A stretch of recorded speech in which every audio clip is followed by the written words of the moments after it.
Many years ago, or some years ago, there was this wise and prominent man who said human will eventually live up to 150 years. You know who I'm referring to, right? But for tonight's talk, we only restrict it to 120. So remember, 120 is our magic number for tonight.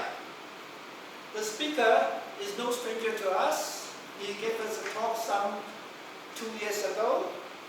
After graduating from the business school in 2000, with an MBBS, he suffered from stroke. When life threw him a lemon, he made lemonade.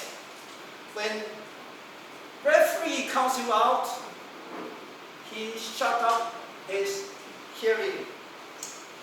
He has indeed very high adversity quotient. Every time when he encounters obstacles, he bounces back. He not only bounces back, he sees the opportunity to turn obstacles into opportunities. In fact, his personal motto is, disability is only in the mind. After graduated with a MSc, Master of Science, he established a Potter's Clay Education Center where he promises students full refund if they don't score A1 or 2 in mathematics or science. Many times Roy asked me this question: if I had the opportunity to relive my life, what would I do? Now I tell you. Okay. I would enroll in his course and score A1 in maths and science and not having to get F9. Then you won't get your refund.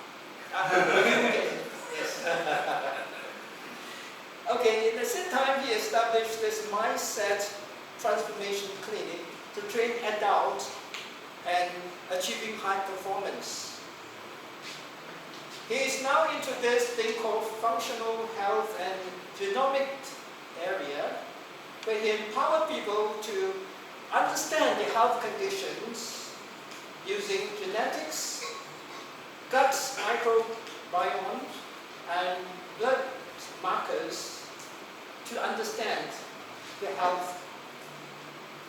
He is also a para-athlete where he clinched gold medal for Singapore at the 2015 ASEAN Games in the sports of wheelchair table tennis. The other person I know of is Dr. William Tan. He is also a para-athlete. He's also a medical doctor. Now, the speaker is also served as a board member in numerous NGOs. He received multiple awards from the Contribution to Society. Just to name a few: Young Outstanding Singaporeans Award and the Goh Chok Tong Enable Award. He's a prolific writer, and the books he wrote include The Art of Determination. I can't read my handwriting. And of course, the other one is Prison of Hope. Okay, He is an acclaimed motivational speaker. In short, he's a man of legend. Ladies and gentlemen, the holistic path to 120, Dr.Darren Chua. Hello. Hello, welcome back. Good evening. So, do you guys remember me? Yeah, I got a book. Oh, yes. Thank you. Oh, man. Yeah, right. Really. So, I believe the last time I saw you guys was about 2 years back. Just 2 months maybe. No, the last time we were in this room. Yes. Speaking. A few months only. No. 2 years. Because the reason why I was very sure was because I went back to check my WhatsApp. And when I checked my WhatsApp, it was 2024. 2024. Singapore. So it's actually 2 years ago, 2.5 years ago that I actually saw everybody here. So I'm very happy to see everybody back. The last time I was here, I was actually sharing about my story as a stroke survivor, about determination, about how we can still move on despite adversity. Today, I want to share a little bit more about the things that I'm doing, particularly in the area of functional health and longevity. Functional health and longevity. And when it comes to the word longevity, what does everybody think about?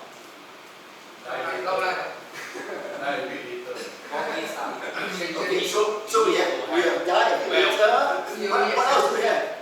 You need wealth. You need wealth Support your. to support your longevity. Yeah. Okay. You need money. You need money. You need a wife. Pills, special pills. Special pills. Okay. You got special pill. You choose one. Anything else? All right. So for today's talk, I wouldn't be talking much about wealth because today's talk isn't really about wealth.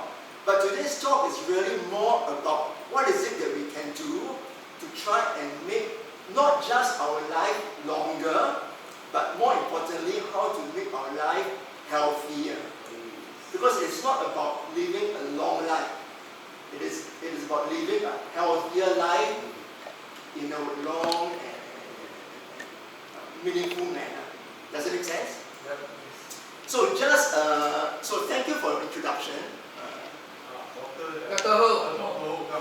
Doctor me.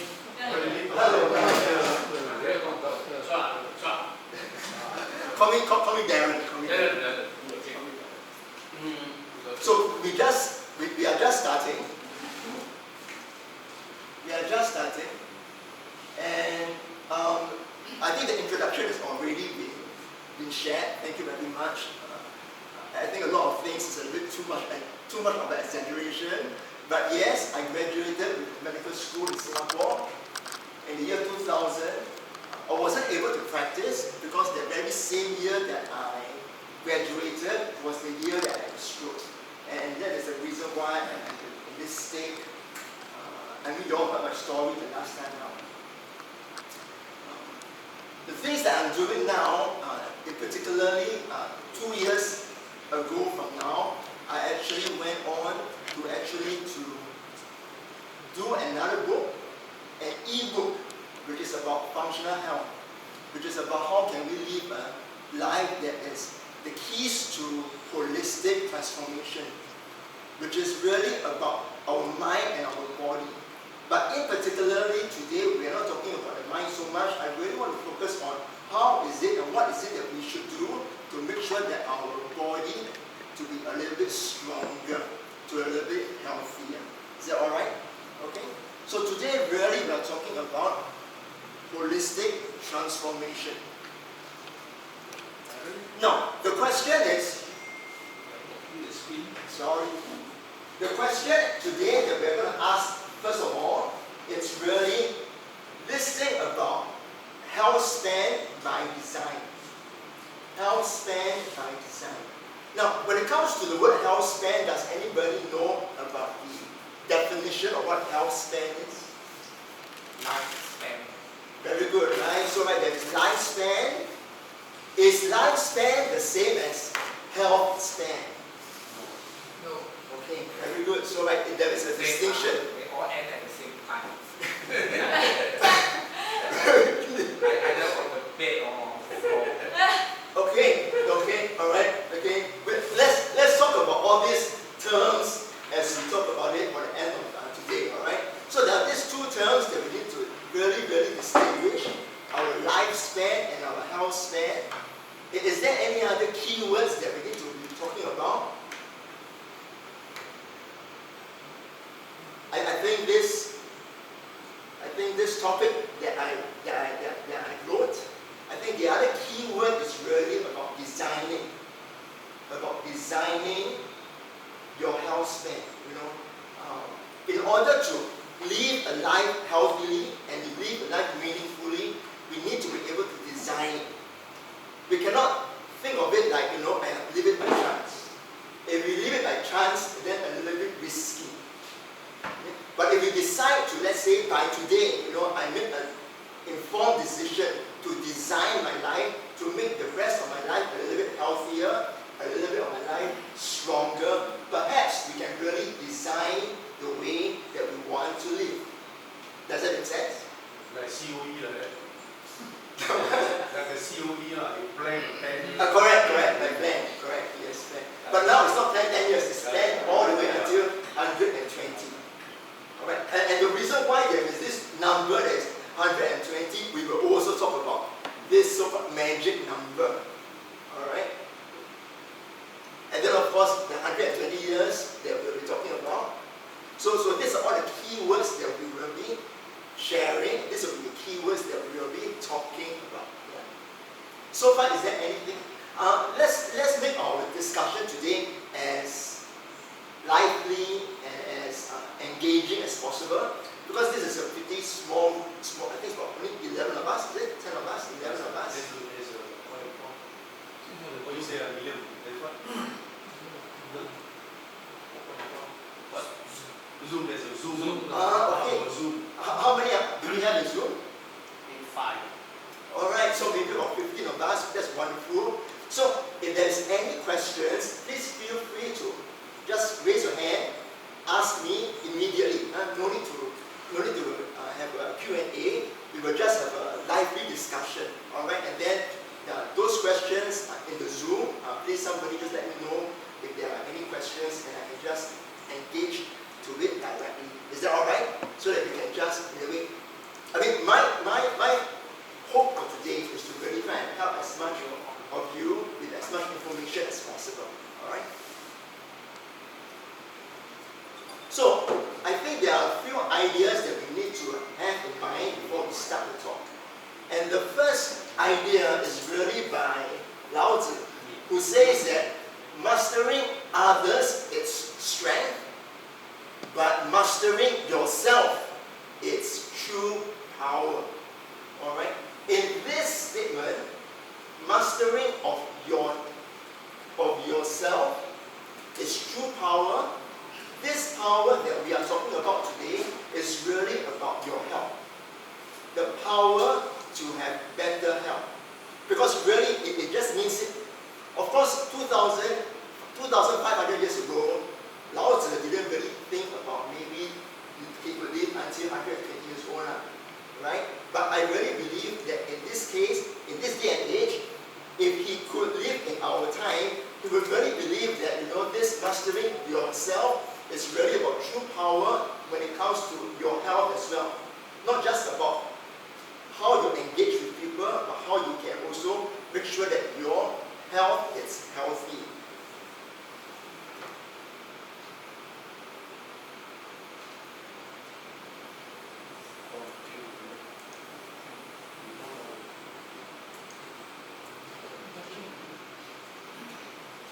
Okay. Second slide. Above all else, guard your heart. Alright, today when we are talking about guarding your heart, I am not referring to the organ. I am referring to our mind, our emotions, and our will. Alright? So guard your mind, for everything else flows with it. And in particularly today, we are talking about when it comes to your health, when it comes to your health span, what is it that you believe in? Right? There are a group of people that will say that, my life will only be determined by how young, how old my parents can live. Right? There is a group of people that will think like that. Right? There is a group of people that will think that I don't know, it depends. Fate. Right? A lot of people think that it's like fate. Right? Today, at the end of this talk, I hope to in a way share with everybody there's actually things that you can do, things that you can decide upon tonight to change that idea and really have an empowered idea to really to make sure that you can make your health span better, longer, and more empowered. Alright? Now, who is this lady? Okay, this is a lady. Alright. French lady, a French. Very good. French lady, yes. She died already. Yes, yes, passed away already. Mm. Do you know why is she so remembered? She lived until 110. Okay, so this lady is the recorded longest living person in the world. Recorded, alright, recorded. 115. And more. Oh. Any other guess? 100? 125. Okay, this one's a little bit less than 125. The age that she passed on was 1 to 222, 164 days. Alright, this is the longest person that actually ever lived. Alright, that was recorded. Alright, that was recorded. Okay? Is it because of the red wine? Very good, very good. Because she actually, drank wine daily. Alright? But whether or not that is part of the one, I'm not sure. Alright? Just to let you know, she also smokes. Yeah. So, Smoking is vegetarian. huh? Smoking is vegetarian. It's on leaf, right? Okay, but having said that, I am not encouraging you to smoke. Okay, I'm not encouraging you to smoke. I'm just letting you all know that when it comes to our health and our lifespan, and our lifestyle as well, a lot of times our genes are also very important. Our genes are also very important. Again, like I said, I am not encouraging you to smoke. I think a lot of science report has already shown when it comes to smoking actually kills, right? But I mean, in this case, this lady, she smokes and she drinks, not heavily, but she still smokes and she drinks and she still lives until 122 years old, which is quite amazing. All right. Do you know what is the second oldest person that lived? How old is she? What is she? 119. Okinawa. Yeah, yes, in Japan. In Japan. Yeah. The reason why I wanted to have this number and have this slide is to ask you all this question. Do you think this number, 120 years old, 120 years, is it a number that is by chance, by luck, or is it something that we can actually really say that it can be achieved? Scientifically, the cell can last 120. Very good. You read that? Yeah, I read it. 120. Very good, very good. So what you're talking about is actually this thing that is called the Hayflick limit. So way back in 1961. 1961, there was this scientist by the name of Leonard Hayflick, and he had this amazing scientific test, scientific results that showed that based on our cells, so every cell duplicates. Prior to his original science, before 1961, everybody thinks that our cell just keeps replicating, die, and it goes on forever. It was only in 1961 that Hayflick told the world that actually that is not true. Our cell does not die forever. You know, our cell dies, and he did his calculation, he did his scientific experiment, and he said that our cells will actually just live up to 120 years old. Alright? So this was the so-called scientific answer, scientific rationale as to 120 years old, or how old that we can live. Recently, in 2021, another scientific report came And when it comes to this idea that is called biological resilience theory. Biological resilience theory says that our cells die when there is a lot of stress in our body. Our cells die when there is a lot of when our cells die. Alright?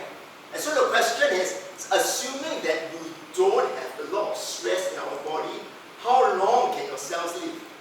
And the report says also 120 years old. 120, 130. So again, we are all coming to this magical number, which is 120. Alright? And for those of you who may read the Bible now and then, here and there, I am not a biblical scholar, but we have a story in the Bible that says that Moses, anybody are familiar with who Moses is? Yeah, Ten Commandments. And Moses passed away 120 years old. And he passed away, he didn't pass away because he was sick. He passed away when he was actually very strong and healthy. Of course, nobody knows exactly the reason as to why he passed away. But we know that he passed away strong and healthy. Alright? And again, the number 120. And so, the reason why I'm giving you all these examples is just to, in a way, challenge everybody and to ask ourselves, is it really possible to live beyond 100? 110? 120? Is that possible? And more importantly, is that what you want for yourself? Is that what you want for your family? Alright? First one is cannot be trusted. It was written many centuries after he is gone. Yeah. Who knows? Sure. But like I said, I agree, this one will be a story. But like I said, the reason why I brought this story up was just to, in a way, bring up this number, 120. So the 120 is a story, I agree. But the 120 is also from the two medical reports, right? The biological resilience theory as well as the afflict living, which is 120 scientifically proven. Alright? Okay. So some say 500 years. No, the 500 years, where is that from? They quote Bible, I don't know. They just But US actually have some people have this method of rejuvenate all your body cells, and then they were saying that the human should live to 250. Right, but right now there is no evidence that anybody could do that. Yeah. So currently right now there is no evidence, right? So right now there is no evidence as to how the cell can live up to that kind of numbers, right? The 120 is scientifically proven. Yeah. The 300, 400, 500 is just basically theory that is not yet proven. when they say 500 years, actually they probably mistaken because in the olden days they count number of months you live, not number of years. Perhaps. Because they don't know the earth go around the sun. So they only know one month, count the moon. Perhaps. So it's 500 months. So it's about 40 plus years. Again, like I said, the reason why I chose and showed everybody Moses' story is not really to show that this is a fact. Alright? This is still a story, but I'm just sharing with everybody that this story, perhaps, right? I don't know whether it's true or not also, right? But perhaps this number 120, now that it's scientifically proven, biblically shown as a story, maybe this number 120 is something that we, all of us here tonight, can really think about and can really aspire towards. Alright? Okay.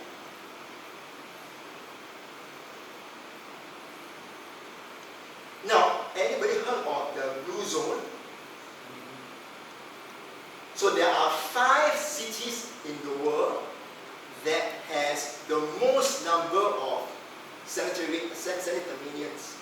In other words, right, 5 cities in the world that have many people that live more than 100 years old. These are the 5 cities. All right. The first one is in the U.S. All right.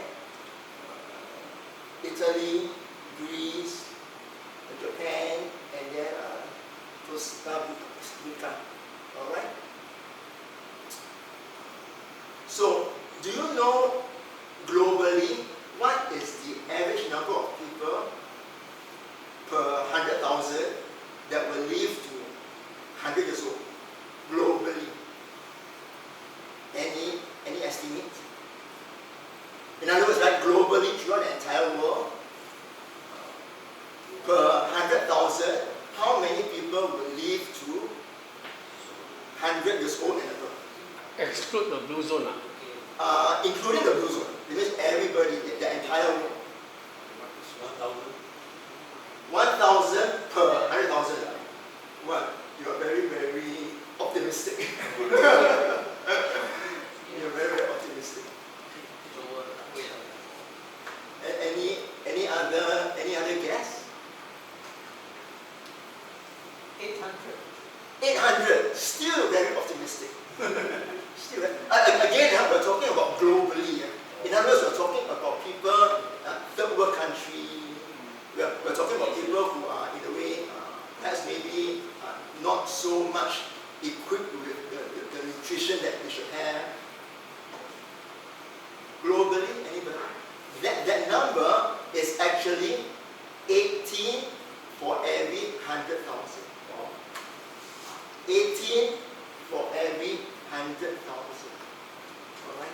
When it comes to the blue zone area, let's talk about these cities. The range is about 50 to about 100 for every 100,000. 50 to about every 100,000. Do you know that there is now a blue zone 2.0? Have you heard of the blue zone 2.0? Including Singapore. You're very good. You understand? Mr. Wing. You were here last year, right? Yeah. I remember you. Shannon Way or Shannon Way are difficult to remember. So you are into all this? I just read for information. Okay, very good. So there is this thing that is called the Blue Zone 2.0. And Blue Zone 2.0, Singapore is in this list. The question is, do you know amongst 100,000, how many of us actually can live more than 100 years old? What is the number? Does anybody have a guess? In Singapore? 1,000. No. Already these 5 cities already, right? Is the range is 50 to 100. So no, Singapore is definitely 1,000. Huh? 20. You ask how many is since which year? No. The How many latest. alive now? Or No. how many from when until now? No. Starting Since from now. Yeah, correct. Okay, so this was about maybe 20 years ago, 10 years ago. Then recently, which is about I think 2 years back, 3 years back, right? There is this 2.0, and 2.0 they added in Singapore. All right, they added in Singapore. And so the range for these 5 cities is about 50 to 100. When it comes to Singapore, what do you think the numbers is? Make a guess. Anybody? 50. 50. Okay. All right. Good estimate. The number is actually 35. It is actually not very high. Not very high. The reason why they put Singapore in the blue zone is really because of our infrastructure that we have. All right, the infrastructure that we have. All right. What do you think is US numbers when it comes to 100,000 per 100,000? How many would reach 100 years old for the US? Anybody? About the same as Singapore. Also about 35. Even though, interestingly,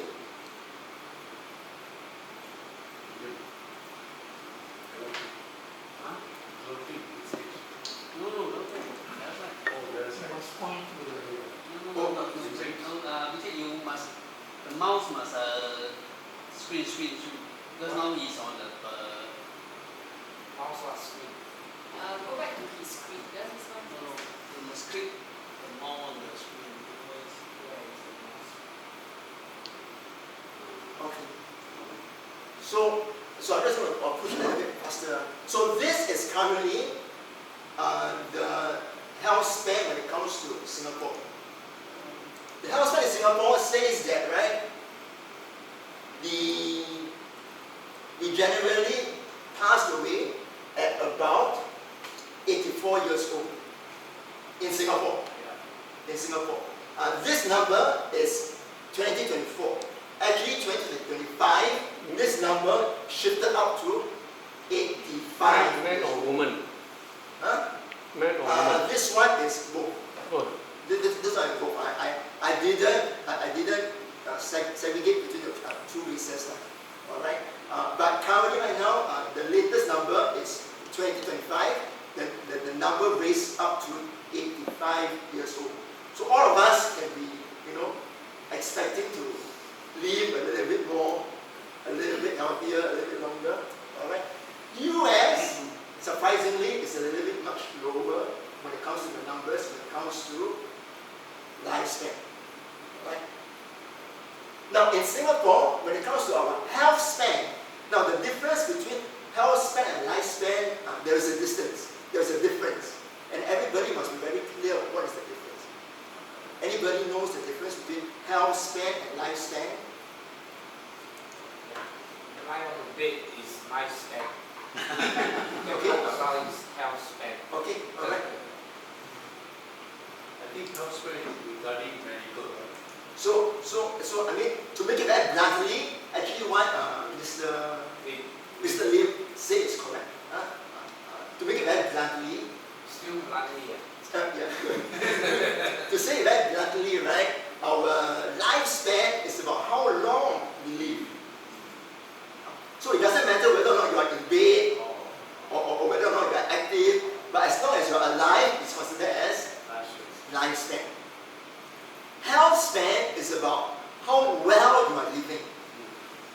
How well you are living. In other words, you can still you can still come out and talk with society, talk to people like you and I, do activities. Quality and quantity. Yes, very good. All right, very good. Yes, absolutely. Yeah. So when it comes to Singapore, actually we've got pretty good numbers. When it comes to our health span and our lifespan, actually we are top 3. Number 1 is still Morocco, number 2 is Japan, and then in Singapore we are number 3. Alright? Interestingly, I go back to my original number, which is this one here. Remember the 100, the Mediterraneans? Remember we used the number in Singapore, 35 per 100,000. Remember we said in US, actually people die quite quickly. But when we look at their 100 per 100,000, their numbers are actually about the same. Also about 35. And the reason why is really about social, their society is a little bit, in a way, structured, broken, right? There is a lot of, perhaps maybe, poverty, and therefore people are not really receiving the kind of health care that they should be having. Right? But Singapore, I think, are doing a good job in trying to make sure that everybody have great health care. So when it comes to how to live longer, these are some of the things that they look at. First is about activity. All right, we need to be able to be active. To live a longer life, you need to be active. To be living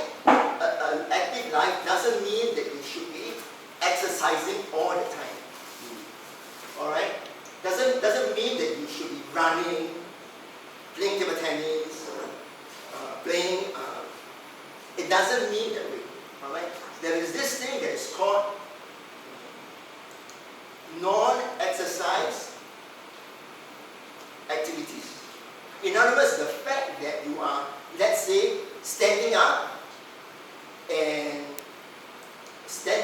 let's say doing something, the fact that you are standing, the fact that your core, the core muscles are being engaged, that is also considered as an activity, right? So, but rather than you sitting down and in a way doing nothing, the fact that you are standing up, sitting down, that is also considered as an activity that actually helps your body.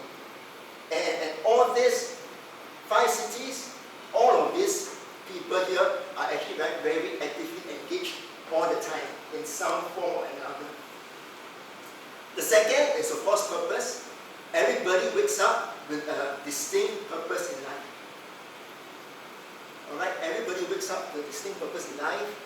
And this purpose will cause you to have downshifting. Downshifting means that it will cause you to have less stress in life. Alright? When it comes to these 5 cities, what are some of the things that they do for themselves that gives their life less stress? For Japan, it is really about thinking about their ancestry. Right? So they always talk about that. I'm not sure exactly what is their cultural life, but apparently there is a lot of reflection on their ancestry. When it comes to Italy, it is really about their food. Particularly Fashion. no, food is correct, but particularly what kind of food? Spaghetti. Wine. Wine. Right? So drinking a little bit of wine is apparently good for our health. Not too much, but a little bit of wine is good. For Greece, what do you think? What do you think was their secret weapon? Fish. Olive oil. No. For Greece, it is their siesta time. Their siesta time. What is that? Afternoon nap. Yeah, they have it. Yeah. So So I met anytime. so basically, right, their culture, afternoon, they always take a 1 hour nap. So like this apparently helps them to live longer. Interesting, isn't it? And then for US, it is their so this is US is about religion. US is about religion. How about Costa Rica? Costa Rica is purpose. Purpose. Purpose. They wake up and for their society, they are doing something for their society. We also do for society. What? Singapore micro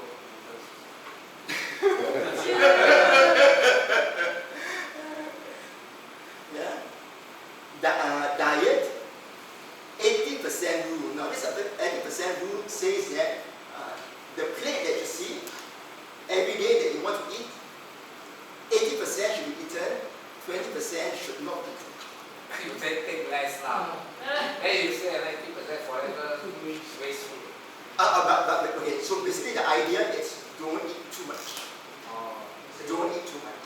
Yeah. Because in Singapore especially, right, we like to Overeat. I mean that is Order our a lot. eat a lot, and then after that, our culture says that you don't waste food, and then we have to finish it up, So it would be good to just think about the idea, 80%, there's no need to eat, and there's no need to overeat. Alright. Plant-based diet. Now this idea of plant-based diet is something that I just want to share a little bit more. Plant-based diet is not the same as vegan, right? Committed to each other every month or every week. That is something that is memorable and something that is actually very Most people no friends. yeah. So actually having this kind of community actually makes you, whether or not it's direct or indirectly, right, actually will make you healthier. Yeah. It is true. If they don't come, we only have 120 years. Better come. Yeah, correct. So everybody must come to make sure that you can live a little bit longer. Game over, no chance really. Don't come. Okay, so health spoke about it earlier. So unless there's any other questions, I'm not going to we move on. Is that alright? Does anybody? This is the statistics is average. So it's not accurate. As long as you make sure the baby survive, then your life expectancy will keep going up. Because you die young, then it drop, mortality rate drop. So it's not accurate. In a developed country where let's say water is clean, people live longer. So your life expectancy suddenly go up. But if your water is quality is no good, the children die young, then life expectancy drops. So because they take average. So for life expectancy, we are talking about how many mortality, how many person die per 100,000 for this year. So right, it is about how many people die. Not we don't really bother about. Do they take the average? No, it is basically how many people die over a period of time. Mortality. And we. There's a reason why, I mean, during the COVID time, the mortality rate Went up. dropped. Yeah, went drop. Drop lah, then after that it will go up. The next year it will go up. Because those who die already. So the statistics is relatively clear, and that Singapore mortality rate, in other words, right, how the age that we die, we actually die very, we actually live very long. But how these statistics is the more, or is it the average different? Median. Median not accurate already. Actually, median it's. So somebody died 1 year old, then you track down the Yeah, so which is why, right, ours is very high. In other words, right, we are actually very high because we don't really have people dying very young. Yeah, you get what I mean? There's a law of large numbers. Because the more people you... Okay, fair enough. You can say that Singapore has got very small population. That is possible. Yes, that is possible. Yeah, that is possible. In another country, people die about 90 years old, but when they die young, they die young. They die old, they die old. So Yeah. It's skewed. So statistics is not but in Singapore, what I'm trying to say is that even for our young babies, many little people, many young babies, very few die. And so Singapore is healthy. Yeah. So that is actually a good thing. Yeah, that's a good thing that we must celebrate. Yeah, that we must celebrate, right? So our babies die young, very little. Very little people die young, which is a good thing. Alright, which is a good thing. Then in hospital, they drag for another 2 years. Your mortality rate will go up 2 more years. That's like Which is why, very good. Good question. So, very good. So, which is why today I am not so much focused about lifespan. I am more interested about our health span. Because really, it is really about the quality of life and not about how long you live. I mean, I'm not interested about how long I live if my life is going to be terrible. Then the statistics, you use lifespan. Just like. No, I showed you health span and lifespan to show you that we need to focus on health span. The reason why I showed you these numbers, the reason why I showed you these two numbers is not to say that we need to focus on lifespan. What I want to say, and particularly I want to say it again, in case that I got it mixed up, we should all focus on health span. It is never about how long we live, but it is about how well we live. But if you focus on health span, naturally your lifespan will be extended. Yes. Yeah. Naturally, It's always lower lah. so right, if your health span is very high, it will naturally lead to a longer lifespan. But it is not converse. Yeah. It does not mean that just because you live very long, your quality of life will be good. Does that make sense? So today we are really talking about your quality of life and how long do you want to live. That quality. How they get the statistics of this health span? So health span, it is a very, very... Until they can stand up this. So right, statistically, there are certain things that a person needs to be able to do to be considered as so-called healthy when it comes to health Or span. is it the 5 things that they cannot do? No, it's the things that they can do, not the 5 things that, I know what you're talking about the things that they cannot do. It's not about, it is not about the ADL. It is not about the ADL. The ADL is the 5 things that you cannot do, right?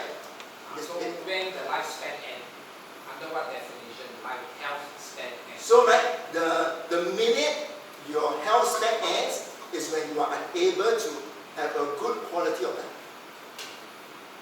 How do you define the quality of life? That one really different. So this is a very good question. Different countries have different definitions at this point in time when it comes to that definition. So there is no international standard when it comes to so-called quality of life when it comes to health span. Everybody in the world is still trying to figure out what is considered as a good quality of life when we talk about health span. But it is something that we should think about. Because it is not about how long we live, but it is about how well we live. So like Stephen Hawking, health span ended long ago. But he's still professor. So Stephen Hawking. for Stephen Hawking, How do you measure that? I would challenge you and to say that actually even though he is bedridden, but his quality of life is actually pretty well managed. Because like he was still able to contribute, make a lot to society, and he was still. Did you see him going partying with Jeffrey Epstein? You never? Donald Trump. Not Donald Trump. Stephen Hawking actually went to Jeffrey Epstein's party. Still can. Still get, that's what I said. Quality of life, right? Yeah, exactly. Quality of life. Yeah. So the definition is very. Which is why which is why the definition right now worldwide is still not very strict. It's still not very strict. But as long as we understand what it means, alright. So today it is really about understanding the difference between health span and lifespan. Health span is really about quality of life, and then lifespan is really about how long we live. We want to focus on the quality of life, the health span. Alright? Is there any other questions? Like I said, I think today is about education, so anybody with any questions, please go ahead. Can I move on? Okay. Alright? Okay, so what can we do to have a better health span? Alright, so what are the things that we can do to have a better health span? Alright? The first thing is about metabolic flexibility. Now this idea about metabolic flexibility, to make it very simple, alright, metabolic flexibility is a scientific term, but I just want to make it very easy to understand. Alright? Good metabolic flexibility means that the minute you eat your food, the food that you consume is usually being broken down by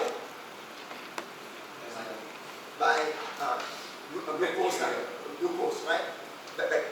Carbohydrates. Right? We use carbohydrates for our energy. Right? We eat our rice, we eat our pasta. The energy that we consume is basically using the food that we eat is using carbohydrates. After 2 hours, the food is already digested. Where does the energy come from? The carbohydrates are the. No, usually. Because when we eat, right, when we eat the carbohydrates, right, it is very quickly used up. Carbohydrates, right, is a source of food, is a source of energy, sorry, that is very quickly used up. So after we eat, 2 hours later, the energy that you need to be used, that you need, where does it come from? Fat. Very good. Alright, when you are able to do that, that is called metabolic flexibility. Your body is able to convert it immediately. In other words, right, your enzymes, your body is able to say, okay, no more carbohydrates, I am now going to go to my fat storage. That is healthy. That is called metabolic flexibility. We don't have this problem. All are very fat. So we define a China shoe, right? If that's the case, are you really metabolic flexible? Because a lot of times, the minute, 2 hours later after the food, the minute they feel hungry, most of the time, right, what people do, especially right, modern society, everybody go into drink their coffee, sugar, all right, eat their snacks, sugar, eat something. In this group, everybody is like there, all kosong or kopi, tea kosong, or Milo kosong. All kosong are no soup. Only one boiling. That's all kosong. Okay, but other than that, the food that you eat, I mean, do you like continue to eat food? So right, the food that you eat will also in a way consume carbohydrate. So right, if you keep continuing to produce carbohydrate, right, your body will say that, right, I need to break down carbohydrates continually. And then, right, ultimately, right, your body will become what is called metabolic metabolic inflexibility. And when that happens, that is actually not very good for our body. In other words, your body don't know how to burn fats. Your body needs to learn how to burn fats. Because right, if your body don't know how to burn fat, then too much fat in your body also no good. Right? You know the reason why, right? How do we know that our body knows how to burn fat? So naturally, when we are young, right, our body naturally learns that immediately after carbohydrates, 2 hours later, it will then start to burn fats. It is only that in modern society, everybody immediately, the minute they feel hungry, they start to drink their coffee, they eat their snacks. So once that habit starts to happen, then the metabolic inflexibility starts. So this is generally a modern society problem, a first world society problem. Is it a habit or is it a functional problem? It's a habit. It's a habit that leads to a functional problem. So that's why US have many couch potato. Yes, correct. I thought it's a health problem. It's not a habit. It's a habit that leads to a health problem. Does it work this way? If you're hungry, we try not to eat and let it burn the fat. Yes, correct. So that is the philosophy that everybody in this room, I hope, at the end of the day, should encourage yourself and should encourage one another. Yeah? Just because you are hungry doesn't mean that you need to eat. That's why there's the 168 diet. What's the 168 diet? Sorry. So they will say you only have 8 hours to eat, Ah. and 16 hours. Okay. So that hungry. is called the intermittent fasting. Yeah, intermittent fasting is a good strategy to use. Yes, intermittent fasting is a very good strategy to use. You mean eat for 8 hours? No, the window of eating only 8 hours. You can only eat between 6 hours, and then the rest of the time you can only drink. So that is what intermittent fasting. Second one. Yes. Many of this fasting thing, after you stop, your weight come back. Okay, the bouncing back, right? Yeah. Okay, It's so a habit again. so when it comes to intermittent fasting, fasting only works if it's a lifestyle.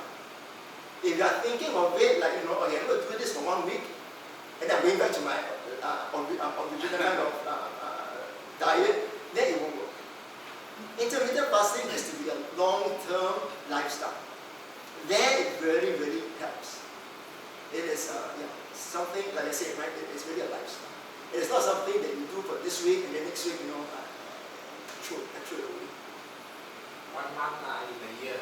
No, also won't work. Also won't work. You must feel a culture, It's a habit. It's a habit. It's a For habit. like our doctor, you don't eat dinner. Lunch. Don't eat lunch or don't eat lunch. Lunch. I don't eat lunch also. Breakfast and dinner. My breakfast is very minimal.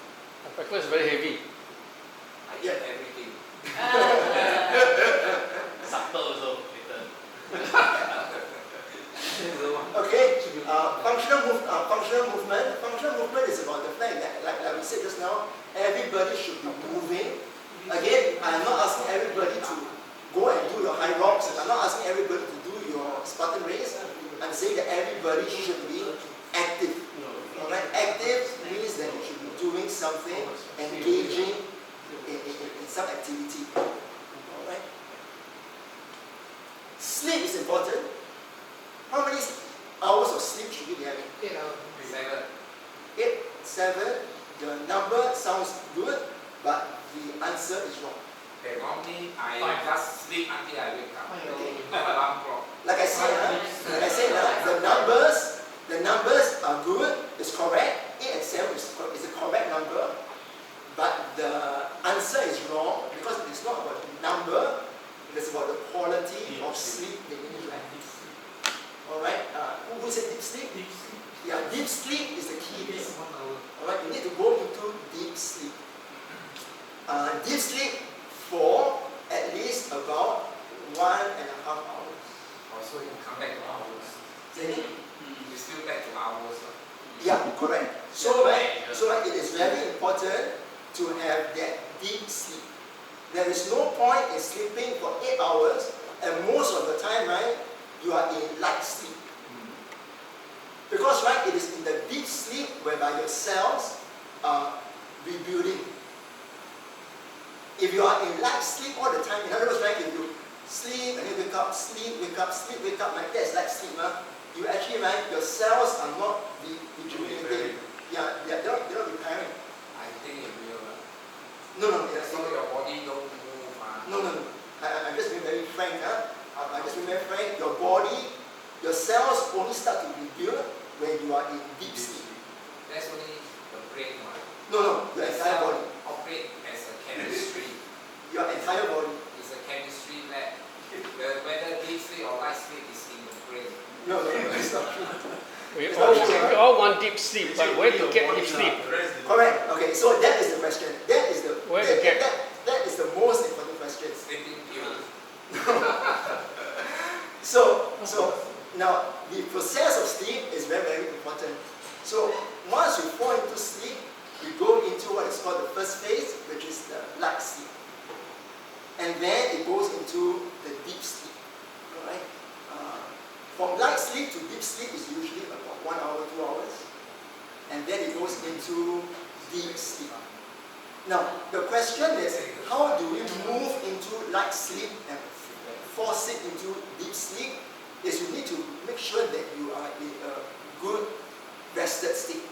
So, right, if you are somebody that cannot sleep, that can only sleep in a very dark environment, you need to shut down your curtains and all your lights, right? And then again, different people will require different things, right? If light music actually helps you, that you can continue. Some people like music cannot help, right? They don't do that, right? For me, I use magnesium. Magnesium is not a sleeping pill, but magnesium helps to, in a way, calm down the nerves, and then it helps the sleeping a bit easier. Again, like I said, magnesium is not a sleeping pill, but it helps to bring our sleep easier and terminate, building into sleeping state faster and longer. Yes, sir. Let's say tomorrow morning I get up. How do I know I have deep sleep? Very good question. So you know that you're in deep sleep, right? When you wake up and you feel rested completely. Oh, You feel rested completely. Sometimes you wake up and you feel that, wow, I'm still very tired. After 8 hours of sleep, wow, I'm still very tired. That is light sleep. Because you spend most of the time, right, in light sleep. But the minute you wake up and you feel that, wow, I'm actually very refreshed. That's deep sleep. how about sometimes you get up deep sleep but you have dream. Then you see When you dream in REM sleep, REM sleep is not deep sleep. maybe you got dream means don't do deep sleep. Again, like I said, there's a phase. We go into REM sleep, light sleep, deep sleep, and then we bounce back into light sleep, REM sleep, go back into deep sleep. So there is a cycle throughout the entire night. Throughout the entire night, we have a cycle. So dreaming is good. Dreaming is good. Maybe you can dream 4D or Can also. Can also. Yeah. But dreaming is good. Can I ask you one question? What about afternoon nap? Afternoon nap is good. So we just said earlier, right? People in Greece, they do afternoon nap. Afternoon nap is fantastic. how long? 1 hour. Now that's your traditional max now. You give me half an hour. Yeah. Half an hour, 1 hour is good. Oh, Yeah. that's after lunch before lunch. No, the max now. Right. So like I said, right, people in Greece do that Oh, all the time. So yeah, that's a good habit. My yardstick is sleep until you wake up naturally. Don't use alarm clock. Can Because also. you got to work, there's no choice. Can also. I don't need to. Darren, Yes. the senior like us, we usually sleep and then for 1 hour and then wake up. One way that I get around it is to sleep late and then probably wake up late as well. But it makes up about 6-7 hours. Is it okay? Because TCM they believe that 11 o'clock you body cycle, you detox. So that means if I sleep late and wake up late, is it okay? Yeah. So this, what time do you sleep? 1-ish, sometimes And you wake up at 9? 8, 9. At 8, 9. And when you wake up, do you feel refreshed? Yeah. Okay, so I think that is the most important. The most important is that you feel refreshed. Because if you wake up after 8 hours, but you still feel very, very sluggish, you feel very, very tired, and you feel that you have to sleep again, that means the quality of sleep is no good. But TCM believe that at 11 o'clock your liver is starting to get So again, that is their philosophy. Which I'm not very, I wouldn't say that I'm very clear about, and I don't really believe much in it. So I'm not going to say much. But based on the evidence-based kind of medical facts that I have, it is really about the deep sleep, that 7-8 hours that you need. But you need to be sleeping under the dark. It means that you cannot be sleeping bright light, because light basically makes you hard to sleep. But some people are different. People at the doctor, I will get different hours. Yeah. So in that situation, The best time. yeah. So for people with that kind of industry, it is quite difficult to have that kind of deep sleep. I agree. That's why those factory workers on the second shift or third shift, they have a lot of health problems. Yeah, correct. Yeah. It is true. It is. I don't think it's the timing. It is because when they don't sleep at night, then in the daytime they also don't sleep. They have other activities, phone call, watch movie, go park all this. So that's the stress. If they like bats, they sleep in the day, they wake up at night. What's the problem? If you have enough sleep, it doesn't matter daytime or nighttime, or white cat or black cat. Our body needs to be able to sleep in the dark. It is basically called circadian rhythm. The circadian rhythm means that we need to be in a place that we are able to sleep in the dark. Why is it that we need to be sleeping in the dark? That one I am not sure. But based on the circadian rhythm states that sleeping best is when we are sleeping in the dark environment. Right? So yeah, this is how our body is made. This is how our body is made. Okay? Is magnesium the same as melatonin? Magnesium the same as melatonin. Different one. Magnesium is a metal. Oh. It's a metallic element. Eat muscle and But magnesium, for me, it helps in falling into sleep. Again, magnesium is not a sleeping pill. Magnesium is not a sleeping pill. Magnesium just helps you to calm the body down and to fall you into sleep easier. Any other questions? Yeah. Yes. To induce sleep, to the Chinese, they press certain meridian point to induce the sleep. If that helps you, then please go ahead. Again, I say I am not against Chinese medicine. I'm not against TCM. Just pressing certain point. Correct. Yeah. If that helps you, please go ahead. Yeah. I'm not against TCM. I believe that TCM has got many good help, and TCM is helping many people. Right? So I am not against TCM. If it has been helping you, please go. Any other questions? Then we talk about stress and stress management and coherence. So when it comes to stress, is stress good or no good? No good. Good. A bit okay. So one say good, one say no good, one say a bit no good. No, anything that don't kill you make you stronger. Stress is you eat chili, all this is stress. You kill the bacteria inside your guts. They cannot survive the chili. That will make you stronger. Alright. So today we talk a little bit about science. When it comes to stress, alright, there's a difference between stress and coherence. Alright, so this is a bit of science today, okay? Alright. When we talk about stress, we are referring to scientifically something that is not so good for our body. Basically our body is undergoing some kind of fight and flight mentality, which usually is not good for our body. Coherence, on the other hand, means that you may be in the same situation, but you are in a very calm state. That is coherence. Then that means, right, you may still be in a very difficult situation, but you are thinking of things and responding to things in a very calm and Under control. under control. That is coherence. So that is what you need in a better way, in a better state as to how you should be living your life. And then after that, we'll be talking a little bit about what kind of supplements that we should be looking at, genomics. Right? So far, at this point in time, everybody okay? Yep.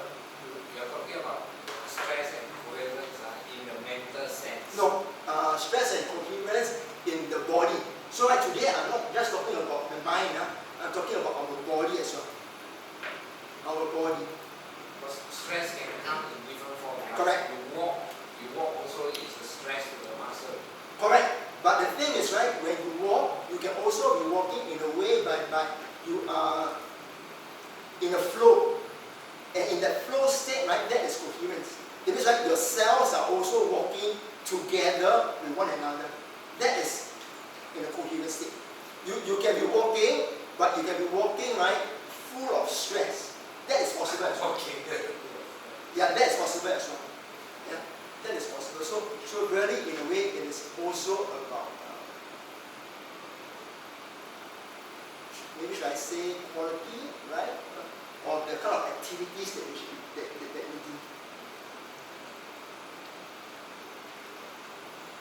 Okay, so what time do I have? Anytime you can talk. 9, 10, 30. Can, huh? Everybody all right? Yeah, okay. 9, 30 is okay. Okay, so couple of things that we were talking about. So now we will talk about our biochemistry. So biochemistry is basically the markers that we look at when we go and do a blood test. So everybody does a blood test regularly, once a year. By right, everybody should be doing your blood test once a year. Yes? Alright, Alright, so I think at our age here, everybody should be doing your annual blood test. And in your annual blood test, what are the things that you should be looking at? Alright, so I'm just going through some of the key things that you should be looking at for you to be aware of. Alright? Dr. You're a medical doctor as well. So I'm sure many of these things, let me know if you disagree. Okay? Now, the first thing is this thing that's called the HbA1c. So it is really about our glucose level.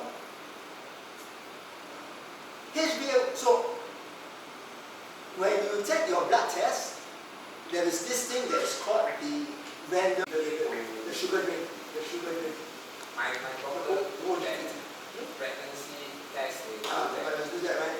Alright, that's what OGTT.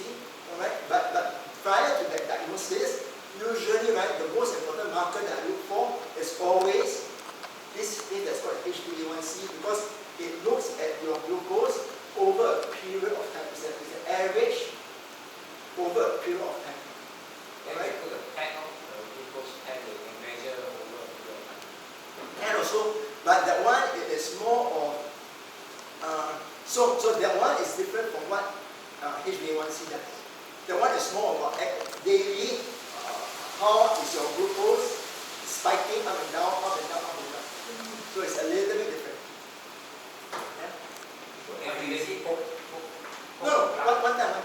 Every day, one time, and No. then sweat blood. No, one time. HbA1c only one time. One time. Then how you measure for 3 months? No. The lab will do its own calculation, and then This by projection means You must every day No, then you can plot one whole month. No. The lab has got its own mechanism based on their technology to do this HbA1c check. One time can 3 months. Yes. 3 months. But you say 2 to 3 months. over period means what? Every week quote one time. No. Every month. You quote one time, but the report, the number they give you, it's the so-called glucose level over a period of 3 months. I don't understand how the quote one month. Actually, the body itself accumulate the average. So HbA1c after 3 months, it gives you a range, and that can tell you better than random blood sugar. Random blood sugar. One time test at that point in time you get it. No. But the lab will average it out for you. Then How to it, average out? I don't understand. Quote one time. You understand now? I explain to you later. anyway, that one shows you are diabetic or not diabetic. So you have one blood test, fasting blood sugar, and then the other one is the HbA1c. These 2 tests will show you whether you're diabetic or not. Random blood sugar is not pakai lah. The other thing is GTT lah, glucose tolerance test. Then you drink one That's the OGTT I was talking about. 1 cup of 50 grams of sugar. Then you take your blood 1 hour, 2 hours. So that is the diagnosis that will confirm whether or not you're diabetic or not. But is it true that after your makan 2 hours or 2 hours or 3 hours later is more accurate as Again, we are doing testing. You are doing random blood glucose, right? By right, random blood glucose, it doesn't really matter at what time.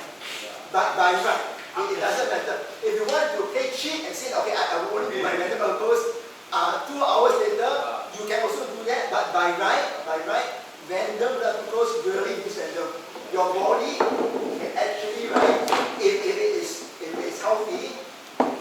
even though they're spiking because of what you're eating, right? They should be able to tolerate the level of glucose.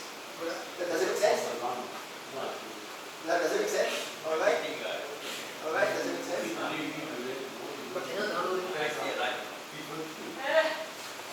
And any other questions? Any other questions on this one?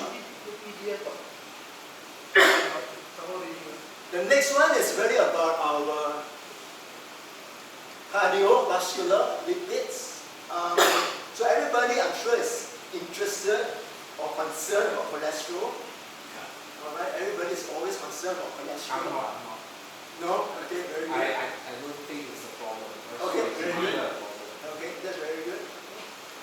I'll tell you why. I'll tell you why cholesterol is an important marker in Singapore later on. Okay, I'll tell you why. Alright? I'll tell you why. Yeah. But basically, when it comes to cholesterol, lipids, the important marker that we should be looking at is this thing that's called the triglyceride to HDL ratio. HDL is the good cholesterol. There are two types of cholesterol, right? There is the good cholesterol and there is the bad cholesterol. The good cholesterol is your HDL. Your bad cholesterol is your LDL. Actually, by right, all cholesterols are good. I mean, God never created anything that's bad. Okay, there is a reason. There is a reason why LDL is given. Alright, but of course, if it's too much of LDL, it's no good for the body. Alright. The reason why LDL is needed, the reason why HDL and LDL is needed is because they do different things. Alright. LDL brings cholesterol from the liver to the other parts of the body, and HDL brings the cholesterol from the other parts of the body back to the liver. So right, it's a transport system. Alright, so right, to say that one is good, one is bad, it is actually not the correct way of thinking through things. Alright, but if you are having a lot of LDL, it means that right, there's a lot of cholesterol at the other parts of the body, and that is no good. Alright, but today we're talking about the ratio between triglycerides. Triglyceride is your fats.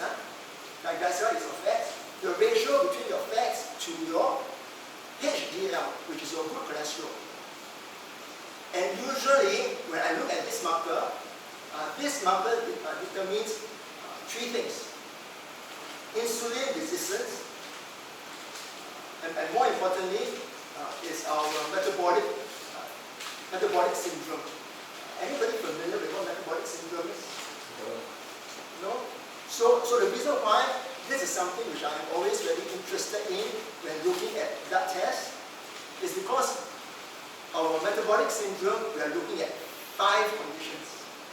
Alright? And the first condition is obesity. When it comes to obesity, how do we measure? What is the number that we should be looking for? What? 20? 24 inch. BMI is. Oh, no, BMI. Is that talking about? It's talking about BMI. I'm not. It's BMI. So when we talk about metabolic syndrome, the first number is always about obesity, and the number is talking about our waistline. Then for women now, No, so chest line. No, waistline also. Waistline. They don't have what? About some ladies got everybody got waistline. But they accumulate the fat on the backside. But everybody got waist. Right? So the number is waist. Right? And when it comes to Asians, alright, Asian, the number is 35.5. For ladies, it's 15. It's 31.5. Alright, so for ladies, it's a little bit smaller. For men, it's a little bit wider. The number is 35.5. So anything that's more waistline, more than 35.5, actually you are classified as obese. And what's that ratio? What's that ratio? There's no ratio, it's a number. You know, the inches are all Interest, oh, sorry, yes, interest. Interest. Now people Not use ECM, CM interest. already, right? Interest. Yeah, so right, if you want to convert, you convert it accordingly. Right? But I remember it to interest. Alright, I remember it to interest. If you want to convert to CM, I think it's 900 CM, if I am not wrong. 90. 90, sorry, 90 CM, yes. Yeah, okay. So that is the first marker, which is our waistline. The second marker that you should be looking at is your is your blood pressure. The blood pressure, the highest level that you should be looking at is 135 to 85. In other words, anything that's above that, you are a little bit, when it comes to hypertension, a little bit of risk. 135. 135 over 85. Some people say there's 130 over 85. So again, yeah, so again, this is something that is very, very controversial. People say that as you become older, the numbers get bigger, which is correct. But like I said, right, if we keep going by that logic, then sometimes it is very hard for us to find out when is it to actually start to take action. Because I mean, then I'm 80 and I'm like 150 and 90. You know what I mean? You don't know when to start to take action. For me, I would rather be conservative and take action even when the numbers are a little bit so-called conservative. If that makes sense? I mean, as a functional health consultant, this is what I usually advise my clients. How about the lower part of the lowest unit? Yeah, so the top number is 135. What about the top number is lower 80? Which is the region of 80? 80 is it? The lowest 85. No, I'm talking, what about 175? What happened the guy got 80 upon 60? Perfect. So for the longest time, everybody is talking about 12080. It's the perfect number. Correct? When I was in medical school, everybody was talking about 12080, 12080, 12080. 120 initially. Yeah, correct. So initially, everybody was talking about 12080 as the perfect number. Right? Now what did you use? There is a huge study by Japan, and they shifted the number to 13585. Yeah, they shifted. What happened if the person measure the blood pressure 90 upon 60? 90? 90 Oh, over yeah. Yeah, so like if it is 90 over 60, it is still okay. Anything that's beyond, like let's say 80 or like 50, no, it's probably too low. Too low. Which is more dangerous? High blood pressure or low blood pressure? High blood pressure is definitely more dangerous. Low blood pressure is very, very less common. Really? Yeah, you Low faint. blood pressure is less common. You cross the road halfway, you fainted, then die faster. So like I mean, for a medical condition, high blood pressure is more common than low blood pressure. Right? Since we're talking about numbers and we're talking about Most of suffer high blood pressure. yeah. Since we're talking about this suffering, right? Who is suffering? What's suffering, right? Let's talk about numbers again. Is it too late? No. Okay. We finish the blood. Yeah, so the blood test, when is the optimum time to manage? Because you got more activity or less activity? Before sleep or after sleep or what? For reading the high blood pressure. okay. So for blood pressure, you have a blood measurement. Yeah. Okay. So right, you take it every day, same time, at a place, at a time that you are comfortable with. So right, if you are comfortable doing it in the morning, so many people do it in the morning when they wake up. Some people are very comfortable doing it at night before they sleep. But always do it at the same time, at the same place. So that you don't every day, one day in the morning, one day at night, the numbers are not so accurate. It should be at the same place, at the same, doing the same kind of activity. That is very accurate. Before food, after food. Doesn't matter.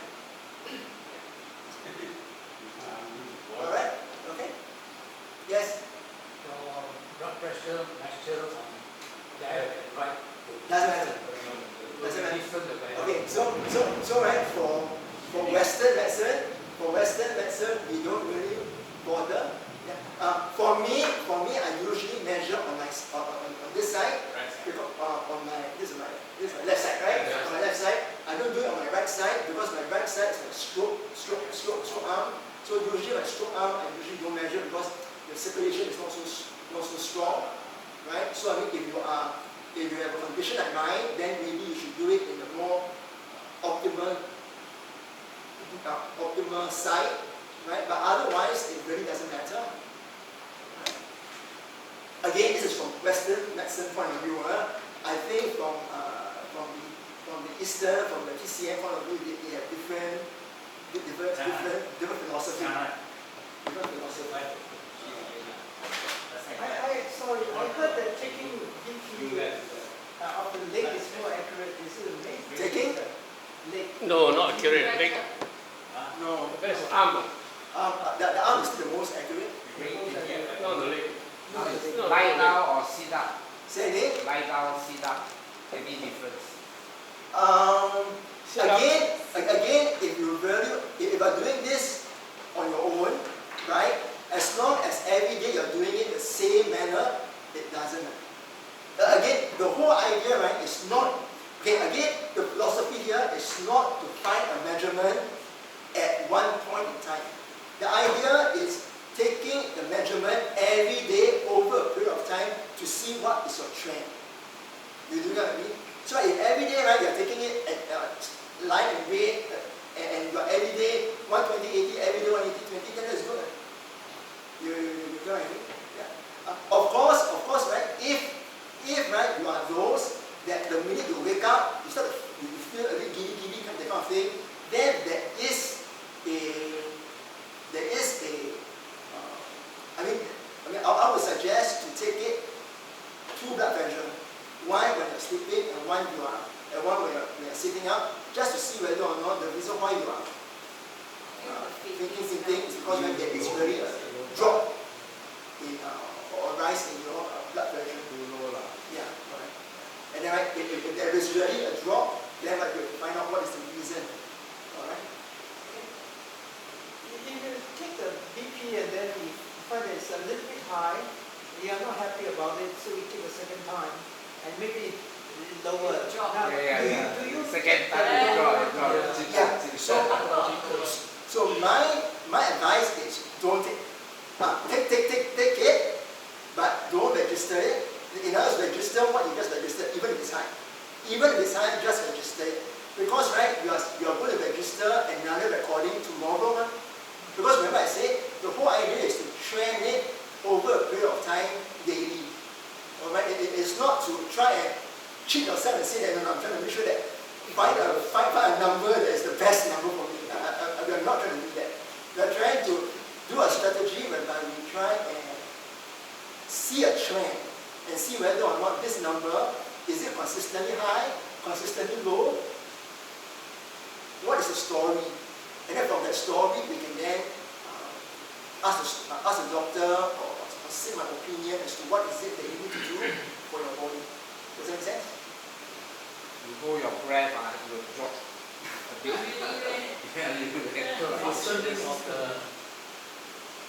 What's your arm also affected?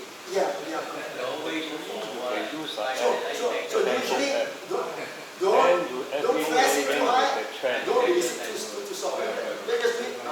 Just do it in a way comfortably. I think that's more important.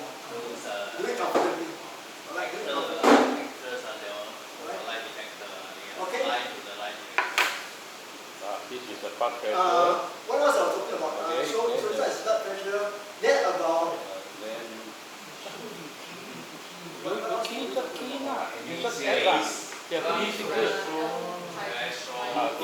one I'm using. This one blood pressure. that's right. Okay. Actually, I use this one. So we're talking about metabolic syndrome, right? Yes. We're talking about metabolic syndrome. We finished hypertension. We finished about. Then we talk about HDL. So everybody familiar with what HDL and LDL is, right? Say already lah. say already. So again, the most important the more important marker is the HDL, the good cholesterol. We don't want the good cholesterol to be too low. Alright, the good cholesterol needs to be high. Alright, so we want the HDL to be as high as possible. Alright.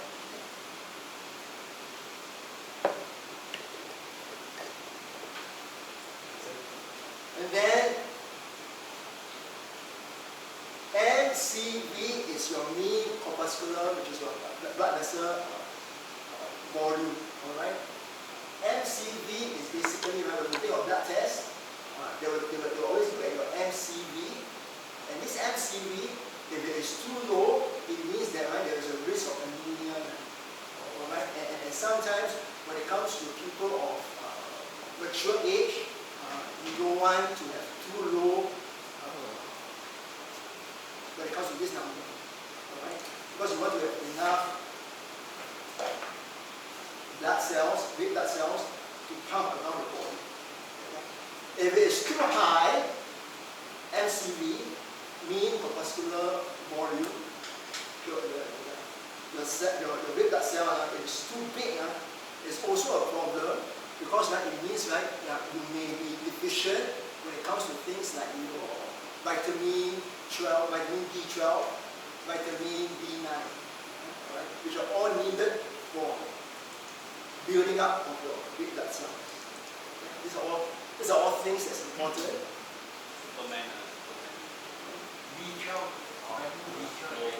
B12 is important. Very common.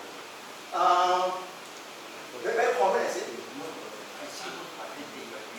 Yeah, so vitamin B12 is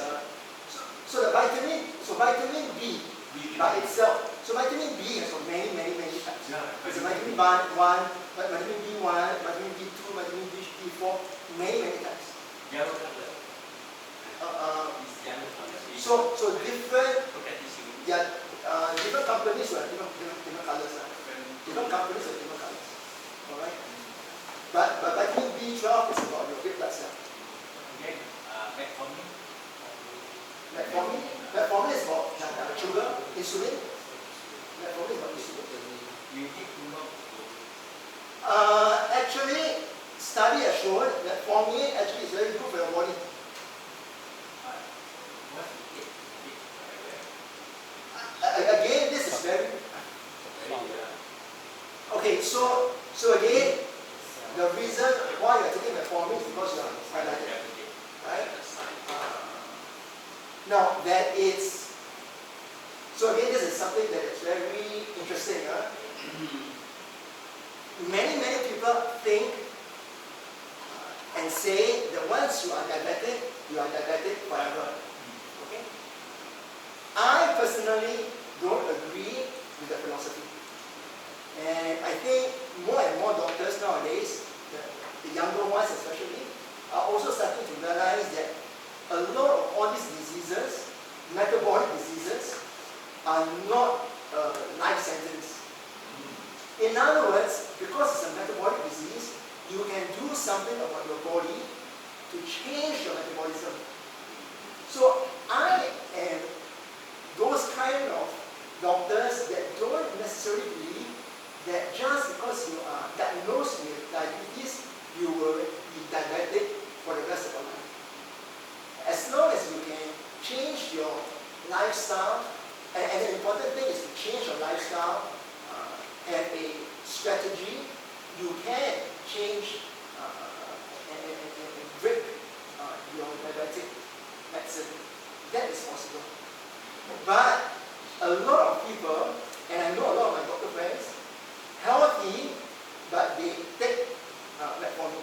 Because metformin is actually a very healthy drug.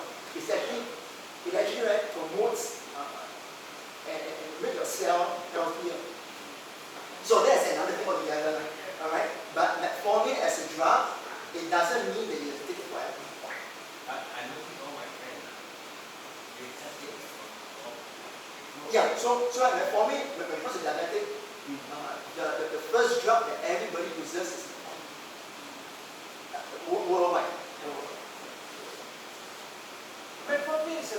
prescription drug, so we can't lay hand on it. Yeah, correct. Yeah. No. Yes. Yeah. Although, if you are interested, I do have, not a drug, I have a supplement that works like metformin. Right? So it is not metformin the medicine. So I am not prescribing that medicine. But I have a supplement that works like a metformin. Yeah, do you understand what? So again, I'm not prescribing that medicine. I'm offering you a choice, a supplement that works like that. So, any other question? Okay.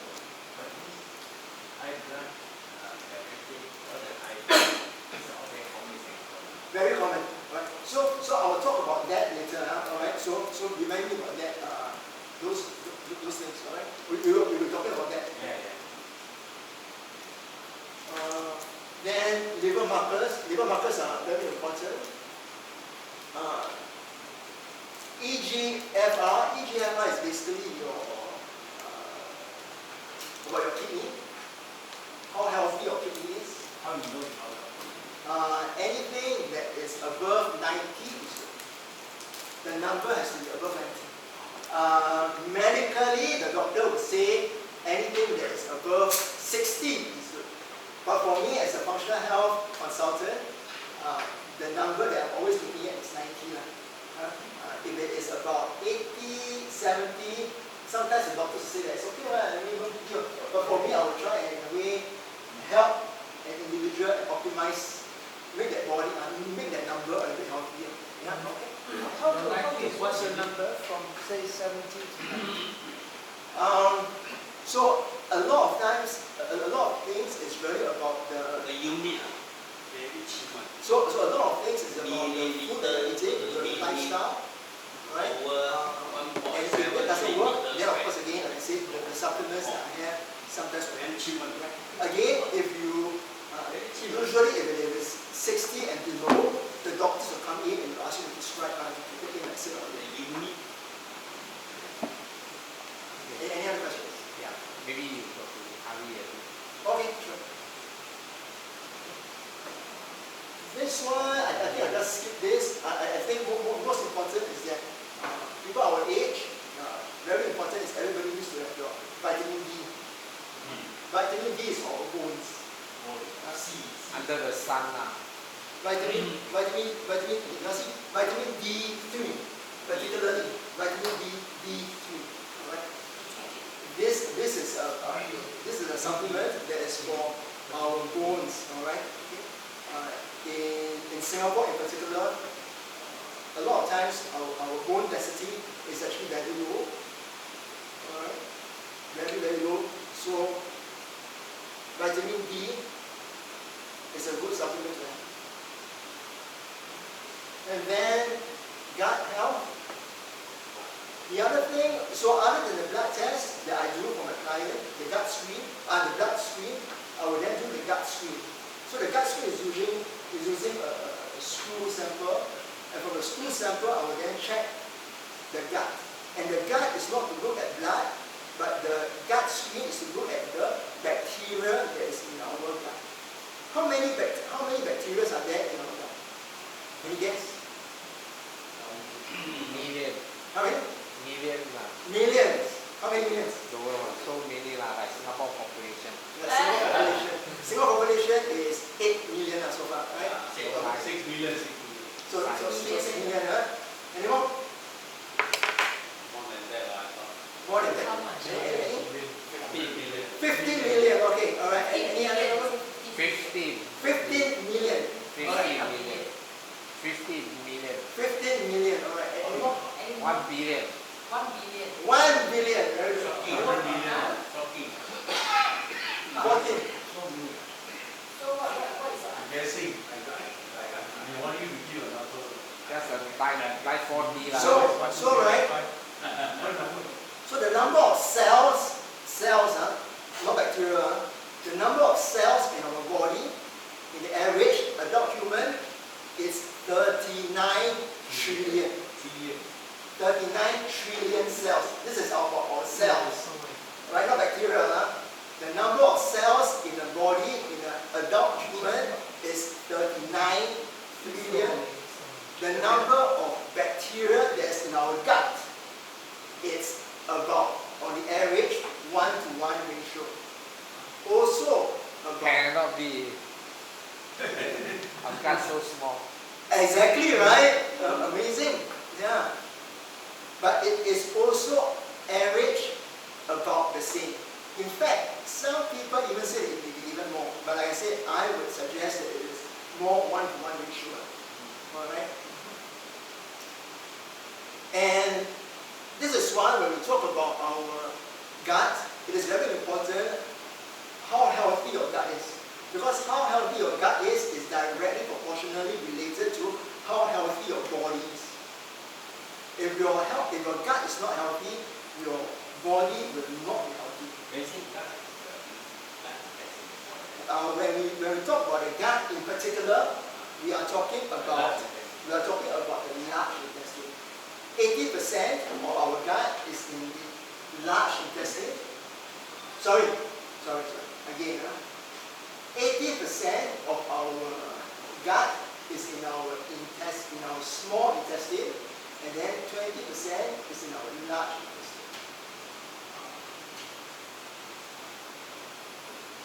This is a very messy slide. But I think what was the most important thing is I want to share is that our brain and our intestine has a link. It is directly related to one another. Alright? Our intestine, it basically talks to our brain. The second brain. Correct, the second brain. And I want to ask a question. Who do you think talks more? Do you think the brain talks more to the gut, or does the gut talk more to the brain, or is it 50-50? The guts because that's the most primitive brain. So the gut talks more to the... When you're hungry, it tell you go and find food. Very good, correct. Your answer is absolutely correct. So right, the message is always right from the gut talking to the brain. Yeah. Right? 90% of the messaging is always from our gut to the brain. So right, the minute your gut feels bad, right? Your brain, right, will always trigger, and in a way you always feel something. Right? So I think this is the most important slide, most important information that I want to share with you. But recently I come across multi-level of genes and calculates what is it? Detox. Yeah. So again, very, very important to ask ourselves and ask them, when it comes to detox, what is it? They don't think they should do it. That is. Yeah. So right. Some people do what's called the liver detox. Yeah. So a lot of all these things they are not scientifically proven. They say the trade. Yeah. So a lot of this right now is not scientifically proven yet. But is in the market with all multi-level. Yeah. Multi-level. But like I said, I mean, if you believe in it, then go ahead. But like I said, I wouldn't prescribe it. I wouldn't prescribe it for my clients. Alright. I came across that they use an instrument, they put it into the energy. Correct. That's a liver enema. Waste money lah, that's waste money. That's a coffee enema. That's just wasting it. So the next one, when it comes to the gut microbiome, is really about our immunity as well as metabolism. Alright? Immunity and our metabolism. Our gut directly connected to how healthy we are. Alright? How healthy we are. The minute when we are born, which is why many a times we say, right, it is always very good, it is healthier to actually, right, give birth for a baby, give birth naturally, right? Because, right, natural birth means that as the baby comes out, right, all the bacteria that comes out from the womb is already in the But today first, after they want to of special day what they do come out. So they wait for doctor to operate. And then the last one is really about our digestion, the type of food that you're taking. Alright? The problem with modern society is we're always eating the same type of food. Right? McDonald's is terrible. Yeah, McDonald's is terrible. So, right, if we're always eating the same type of food, then right, our kind of bacteria that we have is always the same bacteria, which is no good. Right? What we want is versatile. What we want is called diversity. We want diversity when it comes to our bacteria, because right, the more diverse, the more different things it can do when we have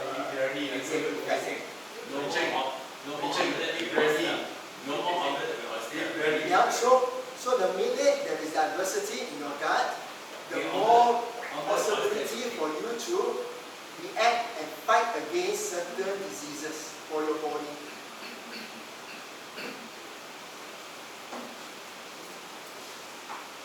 And the last one is really about DNA screening. And DNA screening that I do is not just about the cancer markers, alright, but it is my DNA screen has got altogether about 300 pages of data, and it goes through chronic diseases, cancer markers of course. It talks about weight management. Alright, so basically it's about your lifestyle, how to manage your lifestyle in a healthy manner. Okay. So this DNA marker ultimately, right, is not a diagnosis. It is a risk assessment. It tells you the risk of certain diseases that you may have, and then you need to understand that when we use this risk assessment, it is not just because, right, you have a high risk for, let's say, a certain type of cancer, doesn't mean that you will have cancer. It is a risk, and it just means that you need to, in a way, do certain lifestyle changes to reduce those risks. And so these are some of the things that we will go through for the assessment. So again, I say altogether 300 over pages of assessment. And the last part, simply, is just the supplements that I then use. So based on all my screening, blood tests, DNA, microbiome screen, I will then go through the certain supplements that I have curated. I don't sell the supplements from a particular brand. It is from all over the place, worldwide. And I just want to talk about three supplements that I do, which is very, very popular. And the first one is, I think, what somebody wanted to talk about, which was cholesterol. So when it comes to cholesterol, what is do you all think cholesterol is a problem in Singapore? My theory is cholesterol is never a problem. No problem for you, very good. Over here in this room, anybody here has got cholesterol issues? No one? Very good, eh? Just walk under the sun, cholesterol will disappear. Very good, eh? So none of you here got cholesterol issues? Just walk under the sun. Oh, very good. So in Singapore, 1 out of 3 high cholesterol. You must come here and examine. So right, that means that in this room, Never check. never keep Never check. Because right, in Singapore, it is quite amazing, you know. 1 out of 3 high cholesterol. Yeah, so it is actually quite prevalent. And what is more amazing, or rather should I say, what is more alarming, is that out of those people who have high cholesterol, 70%, 7 out of 10 is actually right, cannot manage. So in other words, right, they are diagnosed. The doctors tell them that you have high cholesterol, but somehow or another cannot be managed. Okay. Despite the medicine and things like that, right? Whatever they use, it just cannot bring down the cholesterol level. Again, is it because because of lifestyle? Is it because of lifestyle issues? Possible, alright? Maybe some people just, even after eating the medicine, they just continue to eat the kind of food that they want to eat, right? That is possible. When it comes to the next, so this is the, so this supplement that I have is over here, alright? This one does cholesterol management, alright? This has been very, very effective in my clients to bring down cholesterol levels, alright? One of our best sellers, alright? The next best seller is really this one, which is on reducing hypertension. Again, in Singapore, what do you think is the prevalence when it comes to people with high blood pressure? In this room, how many of you have high blood pressure? High blood cholesterol. So many. So again, in Singapore, 1 out of 2. If you are 50 years old and above, are we all 50 years and above? 70 years old. So right, in Singapore, if you are 50 years and above, 1 out of 2 will be hypertension. Alright? And that means right here, half of us in this room actually have high blood pressure. And again, a huge number of us will not be able to manage this high blood pressure. Alright? Again, this supplement helps to manage the blood pressure very, very effectively. And the third supplement, which is also very, very popular that we have, is this thing that is called PQQ and NNN. Anybody familiar with PQQ and NNN? Yeah. Of course. PQQ and NNN?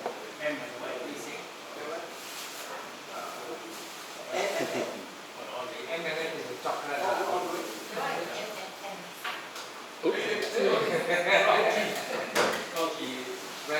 So I just to go through quickly. So when it comes to our energy levels, alright, this supplement will help you to optimize your energy. Alright, how do we do that? Our PQQ is a molecule that basically, so the mitochondria, anybody familiar with what mitochondria is? Mitochondria is it's the part of the cell, that drives the energy of the cell. Mitochondria is the so-called small little thing that drives the energy in our cell. Alright? PQQ, so that's what PQQ does. It creates more of this engine to drive energy. And NMN basically helps to improve the quality of the engine. So NMN helps to improve the quality, whereas PQQ helps to create the number of engine. Did that make sense? Alright, so again, these are our 3 most popular supplements so far. Or it can be something that you can decide to act upon. And yeah, that's about it. Any questions so far? So again, if anybody has got any questions, again, my numbers is here. Alright? And if anyone wants to have a consultation with me through Zoom, it will be completely complimentary, and you can consult and you can find me through this. Alright? Where's the office? It is over at 79 Anson Road. More kind of same school. Or somewhere. Somewhere around there. Yeah. So how much do you charge per session? How much, right? Do you charge per session? Yeah. So for this Zoom, if it's one-to-one, face-to-face consultation, usually you need to bring me your blood test report. Okay. Alright? Because without the blood test report, there is no data for me to work on. And it's usually 350, 1 hour. 1 hour. And then basically right on then go through with you the kind of strategy that we need to do. And then one session, but let's say if you need to, let's say have the gut screen, right, then the gut screen will an additional Session. not a session, but to any questions? Any more questions? Online questions? Online questions? Okay, then thank you everybody. No more questions. Can we just please join me to thank Dr.Darren Chua? It's a very interesting session. You want any group photo or not? Yeah. Pass on. Pass on, you want any group photo? And of course, this leads me to say